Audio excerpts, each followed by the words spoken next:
morning, dear friends. Welcome to the class. Hope you all are fine and safe.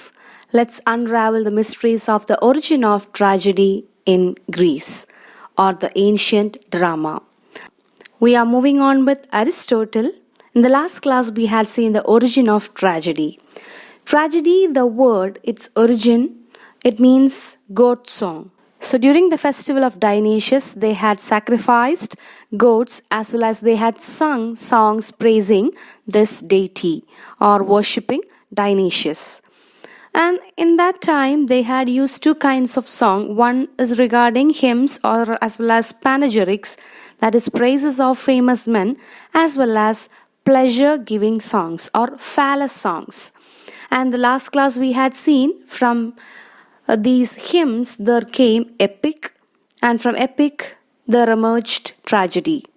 From the phallus songs sung during the festival of Dionysius, there came satires, and later these satires turned into comedy. So we can see the origin of tragedy is from epic, which came from hymns or panegyrics, whereas the origin of comedy, it came from satire, which originated from the phallus song sung during the festival of Dionysius. So the god of literature or god of art or god of wine, poetry, pleasure, everything, both these aspects, tragedy as well as comedy, it is rotated around the worshipping of, or we could say it hung around the festival of Dionysius, the Greek god of fertility as well as pleasure. So നമ്മൾ last ക്ലാസ്സിൽ origin ആണ് കണ്ടതെങ്കിൽ ഈ ക്ലാസ്സിൽ നമുക്ക് അതിൻ്റെ characteristics കാണാം. Again, we are emphasizing on tragedy because as we mentioned earlier, Aristotle had devoted 14 chapters completely to tragedy. He had graded tragedy as superior than any other art form.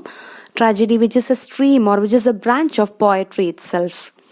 കവിതയുടെ ഒരു ഭാഗം തന്നെയാണ്, ശാഖ തന്നെയാണ് ട്രാജഡി എന്ന് പറയുന്നത്. Tragedy, what is meant by tragedy? നമ്മൾ പറയാറില്ലേ ഭയങ്കര ട്രാജഡി ആയിപ്പോയി. What is meant by that? Something which has got a kind of unhappy ending. We call it as a tragedy. ട്രാജഡിയുടെ എൻഡിങ് ഒരിക്കലും ഹാപ്പി ആവത്തില്ല. അപ്പോൾ ഈ പറയുന്ന അൺഹാപ്പി എൻഡിങ് ഉള്ള ഗ്രീസിൽ ഡൈനീഷ്യസ് ദേവന്റെ ഫെസ്റ്റിവലിനോടനുബന്ധിച്ച് നടത്തിയിരുന്ന ഒരു കലാരൂപം, ആളുകൾക്ക് വളരെ ഓപ്പൺ എയർ തിയേറ്ററിൽ വിസിബിളായിട്ട് പ്രദർശിപ്പിച്ചിരുന്ന കോമ്പറ്റേറ്റീവ് ഐറ്റമായിട്ട് മാറിയിരുന്ന ഈ കലാരൂപത്തിനെ അദ്ദേഹം അരിസ്റ്റോട്ടിൽ അനലൈസ് ചെയ്ത് കൊണ്ടിട്ടാണ് ട്രാജഡി എന്താണെന്നുള്ളതും എന്തൊക്കെ പ്രത്യേകത അതിന് ഉണ്ടായിരിക്കണം എന്നുള്ളതും കണ്ടെത്തിയിട്ടുള്ളത്. So what all things that we could find in this chapter, that is regarding the characteristics, the construction of a plot, and the characterization of tragic hero, or the structure of the plot, the different constituent parts, or we could say the elements of the drama or tragedy, ഇതെല്ലാം അദ്ദേഹം create ചെയ്തിട്ടുള്ളത് he had observed the different tragedies as well as comedies he had seen during his time in Athens. ഏഥൻസിൽ ഈ ഒരു ആർട്ടും ആർക്കിടെക്ചറൊക്കെ ഫ്ലറിഷായി നിൽക്കുന്ന ആ ഒരു കാലഘട്ടത്തിൽ അദ്ദേഹം കണ്ട ട്രാജഡികളെ വെച്ചുകൊണ്ടാണ് എങ്ങനെ ആയിരിക്കണം ഒരു ഉത്തമമായിട്ടുള്ള ട്രാജഡി എഴുതേണ്ടത് എന്നുള്ള ഒരു അപഗ്രഥനം അദ്ദേഹം ഇവിടെ തരുന്നത്. സോ അരിസ്റ്റോട്ടലിൻ്റെ ഈ ഒരു യൂണിറ്റീസ് ആയിക്കോട്ടെ, അദ്ദേഹത്തിൻ്റെ ഈ പറയുന്ന ഡെഫിനേഷൻ ഓഫ് ട്രാജഡി ആയിക്കോട്ടെ, അതൊക്കെ ഫോളോ ചെയ്തിട്ട് അതിൻ്റെ എലമെൻറ്റ്സ് ഒക്കെ ഉൾക്കൊണ്ടുകൊണ്ട് we can see when it moved on to Britain, അവിടെയുള്ള ആളുകൾ ഇതൊക്കെ സ്ട്രിക്ട്ലി ഫോളോ ചെയ്യുന്നത്, പെർട്ടിക്കുലർലി ബെൻ ജോൺസന്റെ ഒക്കെ ഡ്രാമാസിൽ ഇത് സ്ട്രിക്ട്ലി ഫോളോ ചെയ്യുന്നതൊക്കെ നമുക്ക് പിന്നീട് ഹിസ്റ്റോറിക്കലി അനലൈസ് ചെയ്യുമ്പോൾ കാണാനായിട്ട് സാധിക്കും. അപ്പോൾ അരിസ്റ്റോട്ടിൽ താൻ കണ്ട കലയെ വെച്ച് മുൻനിർത്തിയിട്ടാണ് എങ്ങനെ ആയിരിക്കണം ഒരു ഉത്തമമായിട്ടുള്ള tragedy, which should arouse what all feelings, pity and fear, thereby creating a catharsis effect.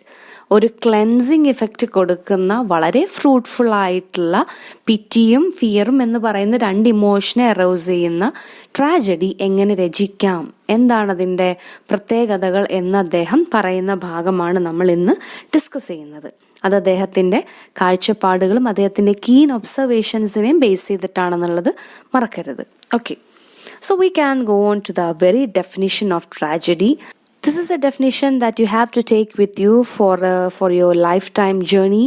Whenever or how long you may hold literature as your partner, you have to remember this particular definition that is about tragedy, or that is about a particular plot, particularly about a plot which has got a kind of unhappy ending.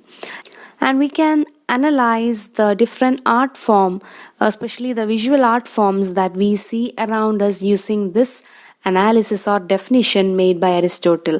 We can judge a serial, or we can judge a cinema, or we can judge a series, or any kind of narrative based on this definition given by him.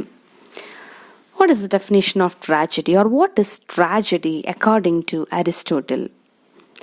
Tragedy is an imitation of an action that is serious, complete, and of certain magnitude in language, embellished with each kind of artistic ornament, the several kinds being found in separate parts of the play, in the form of action, not of narrative, through pity and fear, effecting the proper purgation of these emotions.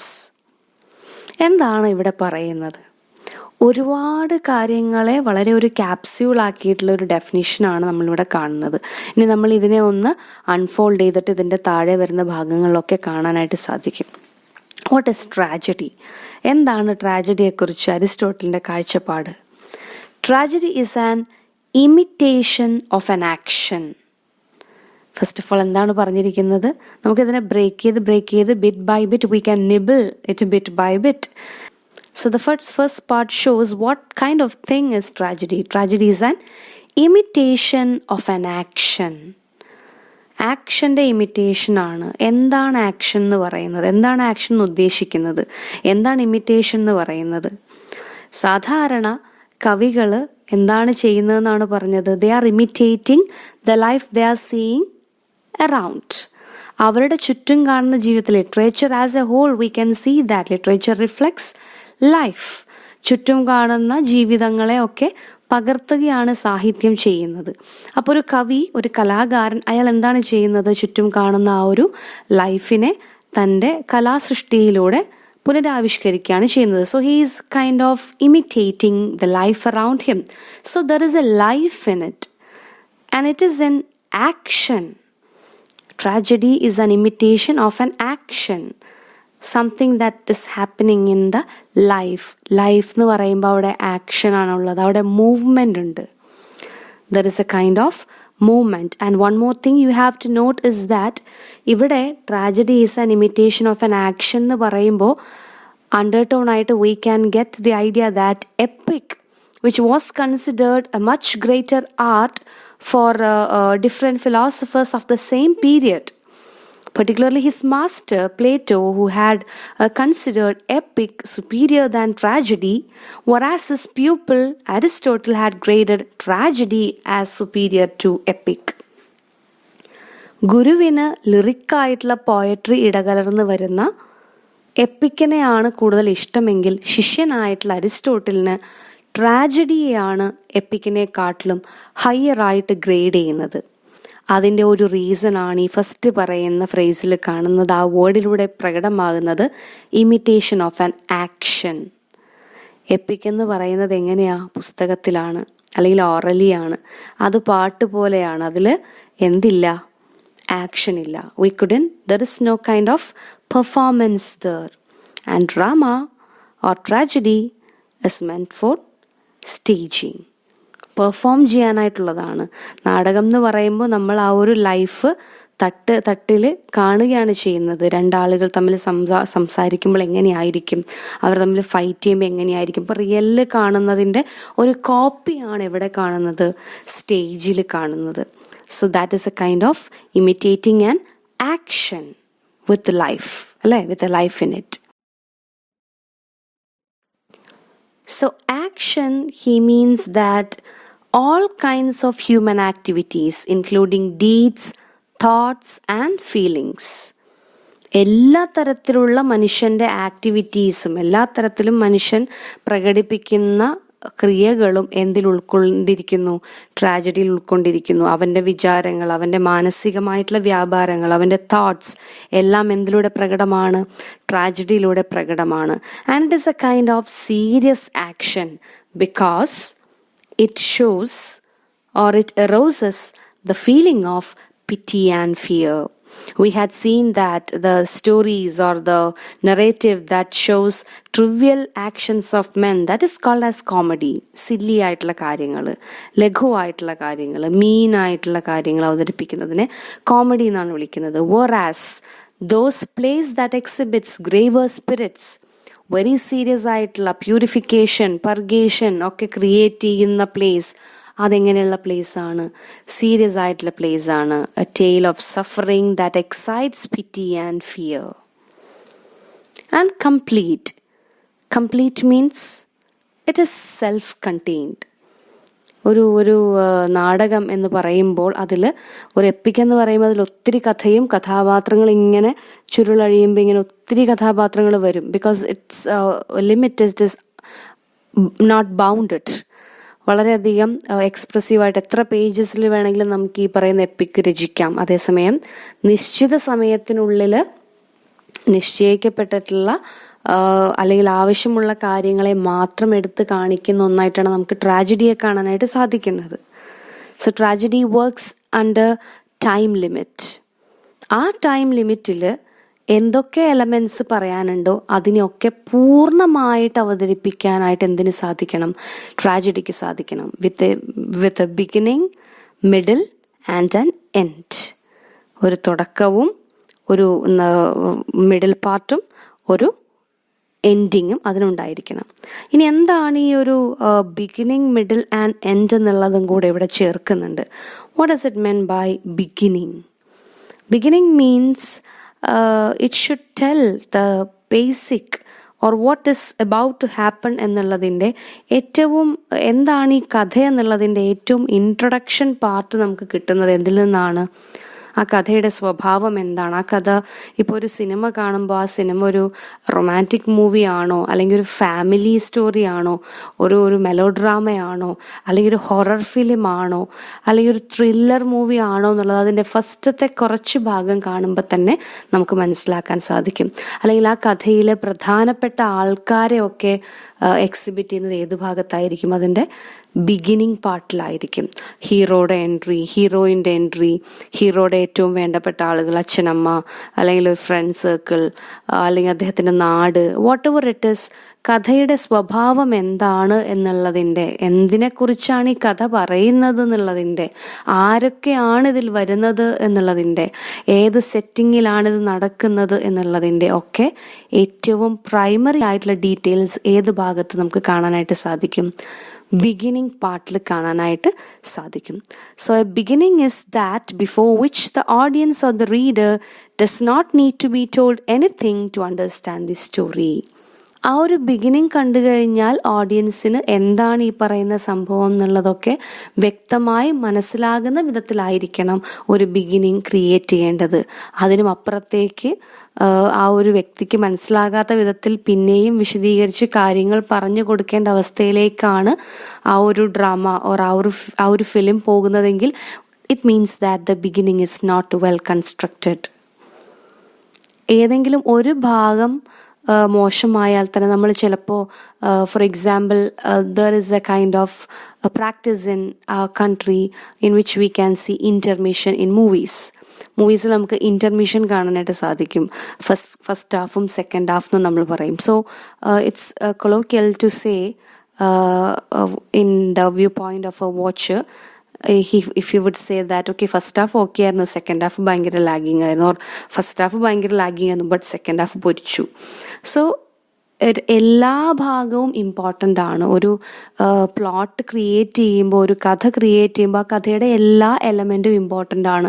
തുടക്കവും അതിൻ്റെ നടുക്കഷ്ണവും അതിൻ്റെ അവസാന ഭാഗവും എല്ലാത്തിനും തുല്യമായിട്ടുള്ള importance കൊടുത്തില്ലെങ്കിൽ ആ കഥയുടെ plot well knitted അല്ല എന്ന് പറയേണ്ടതായിട്ട് വരും. സോ ഇവിടെ പറയുന്നത് ഇനി കൂടുതലൊന്നും പറഞ്ഞു കൊടുക്കാൻ പറ്റാത്ത വിധത്തിൽ അത്രയും മനോഹരമായിട്ട് കഥ എന്താണെന്ന് ഓഡിയൻസിനെ മനസ്സിലാക്കി കൊടുക്കേണ്ട ഒന്നായിരിക്കണം എന്ത്, അതിൻ്റെ ബിഗിനിങ് എന്ന് പറയുന്നത്. If something more is required to understand the story than the beginning gives, the beginning is unsatisfactory. അപ്പോൾ ഇനിയും എക്സ്ട്രാ പറഞ്ഞ എന്തിപ്പോൾ നടന്നേ എന്ന രീതിയിൽ ഫസ്റ്റത്തെ കുറേ ഭാഗം കഥ പോവുകയാണെങ്കിൽ it means that the beginning is unsatisfactory. From it follow events that would not follow otherwise, that the constitute. ഈ ബിഗിനിങ്ങിനെ ഫോളോ ചെയ്തിട്ട് വരുന്ന ഭാഗത്തിനെയാണ് നമ്മൾ മിഡിൽ പാർട്ട് എന്ന് പറയുന്നത്. ഈ മിഡിൽ പാർട്ട് വളരെ ഇമ്പോർട്ടൻ്റ് ആയിട്ടുള്ളൊരു ഭാഗമാണ്. അതായത് ഏതൊരു കഥയുടെയും ഏറ്റവും ക്രൂഷ്യൽ ആയിട്ടുള്ള കാര്യങ്ങളൊക്കെ നടക്കുന്നത് എവിടെയായിരിക്കും? മിഡിൽ പാർട്ടിലായിരിക്കും. Basically in the beginning part ഒരു problem we can discuss it in detail when we analyze the structure of the plot. Anyway, ഒരു ജസ്റ്റ് ഹിൻറ്റ് പറയുകയാണെങ്കിൽ നമ്മളൊരു ട്രാജഡിയുടെ മെയിൻ ആയിട്ടുള്ള സ്ട്രക്ചർ എന്ന് പറയുന്നത് there will be A kind of exposition in which the story as well as the character or kind of issue is introduced. അപ്പോൾ ഒരു കഥ തുടങ്ങുമ്പോഴത്തേക്കും അവിടെയുള്ള ആൾക്കാരെയും കഥ നടക്കുന്ന സ്ഥലവും കഥ എന്താണെന്നും നമുക്ക് മനസ്സിലാക്കി തരുന്നു. അതിനുശേഷം ഒരു ഇഷ്യൂ ക്രിയേറ്റ് ചെയ്യുന്നു, എന്തെങ്കിലും ഒരു പ്രോബ്ലം എറൈസ് ചെയ്യുന്നു അവിടെ. ഒന്നുകിൽ നാട്ടിലാവാം, അല്ലെങ്കിൽ രണ്ടാളുകൾക്കിടയിലാവാം, ചിലപ്പോൾ ഒരു വീട്ടിലാകാം, ചിലപ്പോൾ ഒരു പാലസിലാവാം. wherever it is, ഒരു പ്രോബ്ലം പെട്ടെന്ന് അവിടെ വന്ന് പെടുന്നു. അങ്ങനെ ആ പ്രോബ്ലം മെല്ലെ എന്ത് ചെയ്യുന്നു? It will go on rising and rising. So the comes a kind of rising action, a kind of tying note. പ്രശ്നങ്ങൾക്ക് മീതെ പ്രശ്നങ്ങളായിട്ട് ഇങ്ങനെ ആകെ അങ്ങോട്ടും ഇങ്ങോട്ടും കോംപ്ലിക്കേറ്റഡ് ആയിട്ട് അതിൻ്റെ ഏറ്റവും ഇൻറ്റൻസിഫൈഡ് ആയിട്ടുള്ള ഒരു ഹൈറ്റിൽ അതെത്തുന്നു, അതിൻ്റെ ജെനിത്തിൽ അതെത്തുന്നു. അവിടെ എത്തിക്കഴിയുമ്പോഴത്തേക്കും സംതിങ് വുഡ് ഹാപ്പൻ. ഒന്നുകിൽ ആരുടെയെങ്കിലും മരണമോ അല്ലെങ്കിൽ എന്തെങ്കിലും തെറ്റ് പറ്റിയിട്ടുണ്ടെങ്കിൽ അതിൻ്റെ തിരിച്ചറിവോ, different kinds of things may ഒക്കെ as per the story. And what will happen, അവിടെ നിന്ന് പിന്നീട് അങ്ങോട്ട് ഉണ്ടായ ഓരോരോ പ്രശ്നങ്ങളായിട്ട് കംപ്ലീറ്റ് ചെയ്ത് so there we could see a kind of falling action. അപ്പം ഇങ്ങനെ ഒരു falling actionലൂടെ നടന്ന സംഭവങ്ങളൊക്കെ മെല്ലെ അതിൻ്റെ കുരുക്കുകളൊക്കെ കഴിഞ്ഞ് അവസാനം എന്ത് സംഭവിക്കുന്നു? ട്രാജഡി ആയതുകൊണ്ട് തന്നെ അതിനൊരിക്കലും ഒരു ഹാപ്പി എൻഡിങ് കാണത്തില്ല. It will end in a kind of unhappy ending. അപ്പോൾ വളരെ അധികം പ്രശ്നങ്ങൾ ഉണ്ടായി കഴിയുമ്പോൾ ആ പ്രശ്നങ്ങൾ താങ്ങാനാവാതെ അതിലാരെങ്കിലും ആത്മഹത്യ ചെയ്യുകയോ അല്ലെങ്കിൽ ഒരു ദേഷ്യം കൊണ്ടൊരു കൊലപാതകം നടക്കുകയോ തമ്മിൽ മരിക്കുകയോ ഒക്കെ ചെയ്യുന്നതായിട്ട് നമുക്ക് എൻഡിങ് പാർട്ടിൽ കാണാനായിട്ട് സാധിക്കും. ഇങ്ങനെ 3 തട്ടിലായിട്ടാണ് ഈ കഥയുടെ ബേസിക് ആയിട്ടുള്ള സ്ട്രക്ചറിനെ അരിസ്റ്റോട്ടിൽ ഡിവൈഡ് ചെയ്തിരിക്കുന്നത്. ബിഗിനിങ് എന്ന് പറയുന്നത് what that tells about A story, and middle part one that follows the beginning in which we could see all those kinds of crucial elements in a story, and ending part എപ്പോഴും ഈ പറയുന്ന പോലെ തന്നെ പ്രശ്നങ്ങളെല്ലാം തീരുന്നു, പക്ഷെ അതോടൊപ്പം തന്നെ അത് വരുത്തി വെക്കുന്ന കുറച്ച് നഷ്ടങ്ങളും, പെർട്ടിക്കുലർലി ആരുടെയെങ്കിലുമൊക്കെ മരണമോ അത്തരത്തിലുള്ള പ്രോബ്ലംസിലൊക്കെ ആയിരിക്കും. ഒരു അൺഹാപ്പി ആയിട്ടായിരിക്കും, ബാക്കിയെല്ലാം സോൾവ് ആവും, പക്ഷെ അപ്പോഴത്തേക്കും ആരെങ്കിലുമൊക്കെ നഷ്ടപ്പെട്ടിട്ടുണ്ടായിരിക്കും. ആ തരത്തിലായിരിക്കും അത് എൻഡ് ചെയ്യുന്നുണ്ടായിരിക്കും. It won't be having a kind of happy ending. So, if any play, the beginning can be put in the middle or at the end, or the middle at the beginning or the end, or the end at the beginning or in the middle, the action or plot is not complete or one whole, but haphazard or loose. Completeness implies organic unity or a natural sequence of events that cannot be disturbed. നമുക്കറിയാം, ഇന്ന് നാടകങ്ങൾ കാണുമ്പോഴോ അല്ലെങ്കിൽ ഇന്ന് സിനിമകൾ കാണുമ്പോഴോ ഇതിലൊക്കെ ഒരുപാട് വ്യത്യാസങ്ങൾ, ചിലപ്പോൾ സിനിമയുടെ ഏറ്റവും അവസാനത്തെ ഭാഗത്ത് നിന്നായിരിക്കും കഥ തുടങ്ങുന്നത്, പിന്നീട് അവിടെ നിന്ന് അങ്ങോട്ട് ഫ്ലാഷ് ബാക്ക് പോലെ ഫ്രണ്ടിലേക്ക് വരുന്നത് കാണാനായിട്ട്, ആദ്യം കഥയുടെ തുടക്കം എങ്ങനെയായിരുന്നു അവസ്ഥ എന്നുള്ളതിലേക്ക് പോകുന്നത് കാണാം. ചിലപ്പോൾ ചിലതാണെങ്കിൽ ഫ്ലാഷ് ബാക്കും പാസ്റ്റും പ്രസന്റും മാറ്റിമറിച്ച് കാണിച്ചു കൊണ്ടുപോകുന്ന സിനിമകളൊക്കെ നിങ്ങൾ കണ്ടിട്ടുണ്ടായിരിക്കാം, അല്ലെങ്കിൽ അതുപോലുള്ള കഥകൾ നിങ്ങൾ വായിച്ചിട്ടുണ്ടായിരിക്കാം, ഒരു റിവേഴ്സൽ ഓർഡറിലൊക്കെ. സോ ഇത് ഇന്നത്തെ കാലത്ത് നൂതനമായിട്ടുള്ള ഈ കാലഘട്ടത്തിൽ വളരെ ഒരു എക്സ്പെരിമെന്റൽ എന്ന രീതിയിൽ ഒത്തിരി കാണാൻ സാധിക്കുമെങ്കിൽ അന്നത്തെ കാലത്ത് അതൊരിക്കലും ആക്സെപ്റ്റഡ് ആയിരുന്നില്ല, because of its limited reasons, limited resources. So Aristotle ഇവിടെ പറയുന്നത് ഒരിക്കലും ബിഗിനിങ് വരേണ്ടടുത്ത് മിഡിൽ വരേണ്ടടുത്ത് എൻഡോ, അല്ലെങ്കിൽ എൻഡ് വരേണ്ടടുത്ത് ബിഗിനിങ്ങോ, അങ്ങനെ അങ്ങോട്ടും ഇങ്ങോട്ടും തിരിച്ചും മറിച്ചും പ്ലോട്ട് കൺസ്ട്രക്ട് ചെയ്യാൻ പാടില്ല. ബിഗിനിങ് എവിടെയാണോ ആ ഭാഗത്ത് തന്നെ ഇൻട്രൊഡക്ഷൻ, ക്യാരക്ടേഴ്സിൻ്റെ ഇൻട്രൊഡക്ഷൻ, ആ ഒരു പ്ലേസ്, ആ ഒരു പെർട്ടിക്കുലർ സിറ്റുവേഷൻ ഒക്കെ ഇൻട്രൊഡ്യൂസ് ചെയ്യുക. അതിനെ ഫോളോ ചെയ്ത് വരുന്ന ഭാഗം മിഡിലായിട്ട് കൺസിഡർ ചെയ്യുക. ആൻഡ് അവസാനത്തെ ഭാഗം എൻഡായിട്ട്. അങ്ങനെ ഒരു sequential order, there should be A natural sequence or A kind of chronology should be followed while constructing the plot എന്നുള്ളതാണ് കംപ്ലീറ്റ് എന്നതുകൊണ്ട് അദ്ദേഹം ഉദ്ദേശിക്കുന്നത്. And we can move on to the next part, that is called as and of a certain magnitude. എന്താണ് magnitude? Particular length അല്ലേ, അതിൻ്റെ നീളം. ഇപ്പം ട്രാജഡിയുടെ ലെങ്ത്തിനെ കുറിച്ചും ഇവിടെ അരിസ്റ്റോട്ടലിന് ധാരാളം കാര്യങ്ങൾ പറയാനായിട്ടുണ്ട്. എന്ത് കാര്യങ്ങളാണ് അദ്ദേഹം അവിടെ പറയുന്നത്? വളരെ സൈക്കോളജിക്കലായിട്ട് അനലൈസ് ചെയ്തിട്ടാണ് അരിസ്റ്റോട്ടൽ ഇവിടെ പോയിന്റ് പറയുന്നത്. Reasonable length or size is an essential condition of beauty. C, ഇവിടെ നമുക്ക് ഗ്രീക്കിൻ്റെ ആ ഒരു architectural mind or they are the people who had created wondrous architecture in the beginning of any civilization in the world. അപ്പം അത്രയും മനോഹരമായിട്ടുള്ള ശില്പങ്ങൾ construct ചെയ്യുമ്പോൾ they would have thought about the proportions of it. Even അതിൽ സ്റ്റാച്യൂസിൻ്റെ നിൽപ്പിനൊക്കെ വരെ particular ആയിട്ടുള്ള pausing തന്നെ അവർ construct ചെയ്തിരുന്നു, അതിൻ്റെ ഷേപ്പ്, അതിൻ്റെ proportion particularly. So we could see that, നമ്മൾ പറഞ്ഞിരുന്നു തുടക്കത്തിൽ തന്നെ, ഹ്യൂമൻ ബീയിങ്സിൻ്റെ അതേ ഒരു റെപ്ലിക്ക ആയിട്ടാണ് അവർ സ്റ്റാച്യൂസ് കൺസ്ട്രക്ട് ചെയ്തിട്ടുള്ളത്. അപ്പോൾ അത്രയും വിശദമായിട്ട് തന്നെ നമ്മുടെ പ്രകൃതിയിൽ കാണുന്ന പലതിനെയും അവർ പഠിച്ച് അതിനെ അതുപോലെ തന്നെ പകർത്താനായിട്ടും ആ പ്രപ്പോർഷൻ കലയിൽ കൊണ്ടുവരാനായിട്ടും ശ്രമിച്ചിട്ടുള്ള ആൾക്കാരാണ്. ഇപ്പോൾ ഒരു ചിത്രം വരയ്ക്കുമ്പോൾ അതിൽ കണ്ണിരിക്കേണ്ട സ്ഥാനത്ത് കണ്ണും മൂക്കും ഒക്കെ, മുഖം ഇരിക്കുന്ന ആ ഒരു സ്ഥാനത്ത് അത് വ്യക്തമായ രീതിയിൽ വെച്ചില്ല എന്നുണ്ടെങ്കിൽ വാട്ട് വിൽ ഹാപ്പൻ? ആ ഒരു ബ്യൂട്ടിയെ തന്നെ അതങ്ങ് ഒരു ഹാബസാർഡായിട്ട് മാറ്റിക്കളയും, അത് ഡിസാസ്ട്രസ് ആയിട്ട് തോന്നും, അതിനെ സ്പോയിൽ ചെയ്ത് കളയും. So here he says that whatever it is, if you are watching a film, if you are reading a poem, or if you are reading a story, or if you are listening to a lecture, whatever it is, a reasonable length is very much important. കാരണം എന്താണെന്ന് അദ്ദേഹം വളരെ വ്യക്തമായി പറയുന്നുണ്ട്. A beautiful creature or object is neither too long nor too short, but just in proportion. ഒരു ഭംഗിയുള്ള വസ്തു ഒരിക്കലും ഒരുപാട് നീളമുള്ളതോ ഒരുപാട് കുറിയതോ ആയിരിക്കില്ല, അതിനതിൻ്റെതായിട്ടുള്ളൊരു പ്രപ്പോർഷൻ ഉണ്ടായിരിക്കും. എന്താണോ ആ വസ്തു, ആ വസ്തുവിൻ്റെതായിട്ടുള്ളൊരു പ്രപ്പോർഷൻ അതിന് ഉണ്ടായിരിക്കും. It is same as with tragedy. A tragedy shouldn't be too long or nor too short. Tragedy ഒരിക്കലും ഒരുപാട് നീളമുള്ളതോ ഒരുപാട് ചെറുതോ ആയിത്തീരാനായിട്ട്, തീരെ ചെറിയൊരു പ്ലേയോ ഒരുപാട് ദൈർഘ്യമുള്ളൊരു പ്ലേയോ ആയിട്ട് മാറാനായിട്ട് അദ്ദേഹം അനുവദിക്കുന്നില്ല. എന്താണ് അതിൻ്റെ റീസൺ എന്ന് പറയുന്നത്? If it is too short, the mind will miss many things in it to comprehend it fully, and if too long, the mind with its limited perspective cannot take in all the events within the time required by the story. In Aristotle's own words, it should be of a length which can be easily embraced by the memory. മെമ്മറിക്ക് താങ്ങാൻ പറ്റുന്ന രീതിയിലുള്ള length വേണം എന്തിന് കൊടുക്കാനായിട്ട്? ഈ പറയുന്ന പ്ലോട്ടിന് നിങ്ങൾ, plaque നിങ്ങൾ, ട്രാജഡിക്ക് നിങ്ങൾ കൊടുക്കാനായിട്ട്. ടു ഷോർട്ടായി കഴിഞ്ഞിട്ടുണ്ടെങ്കിൽ മൈൻഡിന് എല്ലാ കാര്യങ്ങളും കോംപ്രിഹെൻഡ് ചെയ്യാനായിട്ട് സാധിക്കില്ല, മനസ്സിലാക്കാനായിട്ട് സാധിക്കില്ല. Couldn't comprehend it completely.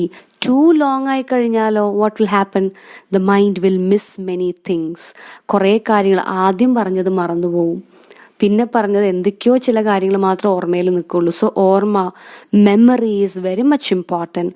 So മെമ്മറിക്ക് എംബ്രേസ് ചെയ്യാൻ പറ്റുന്ന പാകത്തിനുള്ള എലമെൻറ്റ്സ് മാത്രമേ ഇവിടെ കൊടുക്കാൻ പാടുള്ളൂ, ട്രാജഡിയിൽ കൊടുക്കാനായിട്ട് പാടുള്ളൂ. Or any work, whatever it is. Aristotle had applied or had spoken about tragedy, but we know that it is an elaborated work on literary theory which can be applied to all sorts of literary works. ഏതൊരു literary വർക്കിനും ഇത് applicable ആണ്, whether it is poem or prose or drama or essay or novel. Fiction, whatever it is. എന്താണെങ്കിലും അതിനൊരു proportionate ആയിട്ടുള്ള length വേണം. അതാണ് certain magnitude എന്നതുകൊണ്ട് ഉദ്ദേശിക്കുന്നത്. But it should have a length enough to unfold its sequence of events, the beginning, the middle and the end, naturally and fully. ഈ പറയുന്ന എല്ലാ ഭാഗങ്ങളും കവർ ചെയ്യാൻ വേണം. ബിഗിനിങ്ങിന് ഇത്ര ലെങ്ത്, മിഡിലിന് ഇത്ര ലെങ്ത്, അതുപോലെ തന്നെ എൻഡിങ്ങിന് ഇത്ര ലെങ്ത്. അതൊരു നാച്ചുറൽ ആയിട്ടുള്ളൊരു ഫോർമേഷനായിട്ട് അതിനെ മാറ്റി തീർക്കണം. ഒന്നും എവിടെയും മുഴച്ചു നിൽക്കരുത്. ബിഗിനിങ്ങിന് ഒരുപാട് ടൈം, എൻഡിങ് വളരെ പെട്ടെന്ന് തീർന്നു പോയതുപോലെ തോന്നരുത്. എല്ലാം ഒരു പ്രപ്പോർഷനേറ്റ് ആയിട്ട് വേണം പോകാനായിട്ട്. And it should embrace the memory. In language embellished with each kind of artistic ornament, the several kinds being found in separate parts of the play, in the form of action, not of narrative, through pity and fear effecting the proper purgation of these emotions. ഇതിൽ പിറ്റി and fear എന്നുള്ളത് നമ്മൾ last ക്ലാസ്സിൽ, ആദ്യത്തെ പോയട്രിയുടെ ഒബ്സർവേഷൻ്റെ ക്ലാസ്സിൽ നമ്മൾ discuss ചെയ്ത് കഴിഞ്ഞതാണ്. Tragedy should arouse the two emotions, that is pity and fear. Okay, അപ്പോൾ അതുകൊണ്ട് അതിവിടെ റിപ്പീറ്റഡ് ആയിട്ട് പറയുന്നില്ല. It should end in catharsis effect എന്ന് അദ്ദേഹം പറഞ്ഞത് വീണ്ടും ഇവിടെ റിപ്പീറ്റ് ചെയ്യുന്നില്ല. But he says about the artistic ornament and form of action. Artistic ornament means the rhythm, harmony and song which are employed not altogether but as occasion demands. ഒരു play നമ്മൾ watch ചെയ്യുമ്പോൾ അല്ലെങ്കിൽ ഒരു film നമ്മൾ കാണുമ്പോൾ അതിലെ വളരെ നിശബ്ദമായിട്ടുള്ള സംഭാഷണങ്ങൾ മാത്രമായി കഴിഞ്ഞിട്ടുണ്ടെങ്കിൽ അതിലെ പല രംഗങ്ങളിൽ വരുന്ന വ്യത്യാസങ്ങൾ, അതിലെ ഏറ്റക്കുറച്ചിലുകൾ, ഇപ്പം നമ്മൾ സംസാരിക്കുമ്പോൾ we won't speak in a kind of monotonous tone. We would raise our pitch as well as low our pitch according to the need. എന്താണോ പറയേണ്ടത്, അപ്പോൾ ഹൈലൈറ്റ് ചെയ്യേണ്ട പോയിന്റ് അവിടെ എത്തുമ്പോൾ നമ്മൾ ശബ്ദം ഉയർത്തുകയും, നമുക്ക് ഹൈലൈറ്റ് ചെയ്യേണ്ട കീ പോയിന്റ് അല്ല എന്നുണ്ടെങ്കിൽ ശബ്ദം കുറച്ചൊക്കെ ഇട്ടാവും നമ്മൾ പലപ്പോഴും സംസാരിക്കുന്നുണ്ടായിരിക്കുക. അപ്പോൾ ഇങ്ങനെ ഉള്ളതുപോലെ തന്നെ ഒരു പ്ലേ സംബന്ധിച്ചിടത്തോളം പലതരത്തിലുള്ള ഇൻറ്റൻസിഫൈഡ് ആയിട്ടുള്ള ഇമോഷൻസിനെ കാണിക്കാനായിട്ട് there need music or song or we could say rhythm and harmony which can be used to develop some parts. ചില ഭാഗങ്ങളിൽ ഇപ്പോൾ പ്രത്യേകിച്ച് വല്ല ഇമോഷണൽ ആയിട്ടുള്ള സീനുകളൊക്കെ വരുമ്പോൾ അതിനെ ഹൈറ്റൻ ചെയ്യിക്കാൻ, ആ ഒരു ഇമോഷൻ എടുത്ത് കാണിക്കാൻ one can incorporate song or rhythm to that particular part. They are designed to enrich the language of the play to make it as effective in its purpose as possible.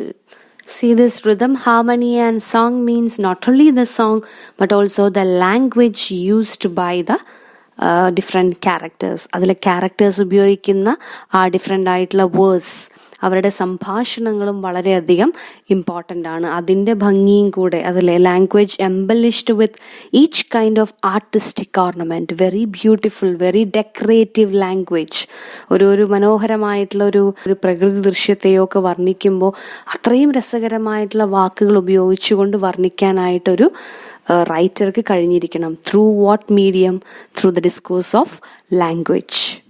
In the form of action, not of narrative. നമ്മൾ തുടക്കത്തിൽ പറഞ്ഞതേ point തന്നെയാണ്. In the form of action, not of narrative. As we could see that there comes a kind of comparison with epic. Epic എങ്ങനെയുള്ളതാണ്? അത് written ആയിട്ടുള്ളതാണ്, meant for reading. whereas tragedy it is meant for performance. അവിടെയാണ് Aristotle ട്രാജഡിയെ എപ്പിക്കിനെക്കാട്ടിലും higher ആയിട്ട് rank ചെയ്യുന്നതിൻ്റെ പ്രധാനപ്പെട്ട reason കാണുന്നത്. There is life in EPIC as well as in tragedy, but this life is passive in EPIC whereas it is active in a tragedy. നമ്മൾ ജീവിതം വായിക്കുകയാണെങ്കിൽ ജീവിതം നമ്മൾ കാണുകയാണ് ചെയ്യുന്നത് എവിടെ? ട്രാജഡിയിൽ. We could see the life of different people while reading, whereas we could experience how they feel, how they weep, how they get emotional while seeing a tragedy. So it is meant by in the form of action, not of narrative. That means not of epic. It is in the form of action. Living and moving ക്യാരക്ടേഴ്സിൻ്റെ സഹായത്തോടു കൂടിയിട്ടാണ് ട്രാജഡിയിലെ കഥ പറയുന്നത്. അവിടെ എപ്പിക്കിനെ സംബന്ധിച്ചിടത്തോളം ഒരാളാണ് speaker, അതെഴുതിയിരിക്കുന്ന പോയറ്റാണ് അതിലെ സ്പീക്കറെങ്കിൽ ഇവിടെ ഒരു പ്ലേ റൈറ്റിൻ്റെ ഡിഫറെൻറ്റ് മൗത്ത് പീസായിട്ട് വരുന്നത് അതിലെ ഡിഫറെൻറ്റ് ക്യാരക്ടേഴ്സാണ്.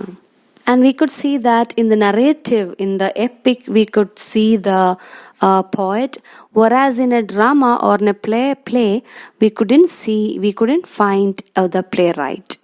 അവിടെ നമ്മൾ കാണുന്ന ഡിഫറെൻറ്റ് ക്യാരക്ടേഴ്സിനെയാണ്, ആ ക്യാരക്ടേഴ്സൊക്കെയാണ് ഈ പ്ലേ റൈറ്റിൻ്റെ മൗത്ത് പീസസ് ആയിട്ട് മാറുന്നതെങ്കിൽ പ്ലേ റൈറ്റിനെ എവിടെയും കാണാനായിട്ട് സാധിക്കില്ല. അതേസമയം ഒരു എപ്പിക്കാണെങ്കിൽ we could see the presence of we could see the very speaker will be the poet of that particular epic. അപ്പോൾ ഇത്രയും കാര്യങ്ങളാണ് ഏറ്റവും ബേസിക് ആയിട്ടുള്ള ക്യാരക്ടറിസ്റ്റിക്സ് ആയിട്ട് ഈ ഒരൊറ്റ ഡെഫിനേഷനിലൂടെ അരിസ്റ്റോട്ടിൽ പറഞ്ഞു പോകുന്നത്.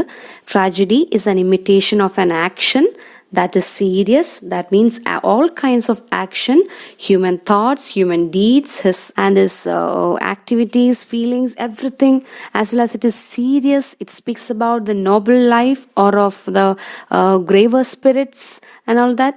And it should be complete with a beginning, middle and end, and beginning or middle and end. It shouldn't be replaced. There should be a chronological order in it. There should be a sequence in it, a kind of natural sequence, and with a certain magnitude which shows that it should be of a proportional length. Because if a tragedy shouldn't be too long, it shouldn't be too short. If it is too long, the mind would miss many things. If it is too short, the mind couldn't comprehend all the things completely. So it should be of a kind of proportionate length, because all beautiful things have got a kind of proportion in it. And considering the language embellished with that part, the writer or Aristotle want to speak about the language used in the drama or in the tragedy, about the songs as well as the verse made by the characters. Characters പറയുന്ന ഡയലോഗുകളിലെ ഭാഷയും important ആണ്. അതുപോലെ തന്നെ ഉപയോഗിക്കുന്ന harmonious ആയിട്ടുള്ള rhythm or songs are also very much important to create a kind of effect, a kind of dramatic effect in the while showing a tragedy. And the last part, that is about the narrative in the form of action, not of narrative, which means that it is in the form of action, not like epic in which life is passive. Here it is, life is very much active. And through pity and fear, by arousing the proper purgation of these emotions while seeing a tragedy, one should get rid of all the alien matter in his soul and should be purified, should get purgated. ശുദ്ധീകരിച്ച് മനസ്സൊക്കെ ശാന്തമായിട്ട് എല്ലാം ഒഴുക്കിക്കളഞ്ഞ് channelise ചെയ്തിട്ട് വേണം ഒരു play കണ്ടിറങ്ങുന്ന ഓരോ വ്യക്തിയും പോവാനായിട്ട്. We can continue with the next part regarding tragedy itself in our next classes. So read these portions very well, go through the textbook. We can meet in the next class. Till then, all of you be safe. Take care. Bye.